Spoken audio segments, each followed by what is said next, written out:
After making sure that Gene was playing nicely with the ground, I started work on the movement scripts. I made a bunch of parameters that I could adjust in the editor to change the feel of the movement, like acceleration, deceleration, max speed, etc. I also made it so that you can jump as long as this box under the character is overlapping the ground. Maybe someday you will discover the joys of flight, my child.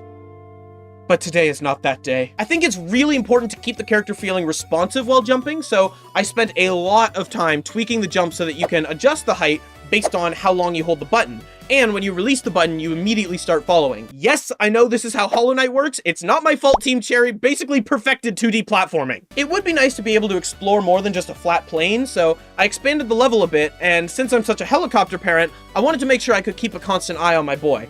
I set up a camera to smoothly follow him around, and now I can sleep easy knowing that Gene is under constant 24/7 surveillance. Hey, he's not old enough to have a girlfriend. You get out of here. I noticed that Gene was having some stuttering problems. Not like a speech impediment, he's fluent in 12 languages, but when moving, so I greased him up with some I can't believe it's not butter, and that seems to have fixed the issue. While thinking about other 2D games that feel good to move around in, my mind immediately went to one of my other favorites, Smash Bros. In Smash Bros, you can initiate a fast fall by pressing down while falling, and I really like this. So I stole it. Not outright. In my implementation, you can stop fast falling whenever by letting go of down. At this point, the character felt kind of okay to maneuver, but it definitely looked stiff. I mean, I love you, Gene, but I don't think people are really getting slime from your current design. I added some super basic squash and stretch animations, and man, did these make a difference. It was already looking more jelly-like, and I found that the animation actually affected how I was playing. I was jumping a lot after landing just because the character looked like it should bounce.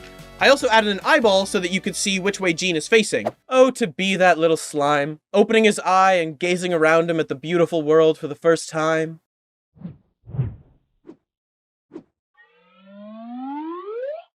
Next thing was to add crouching and crawling. This was pretty simple. The part that took the longest here was just making sure you couldn't uncrouch while in a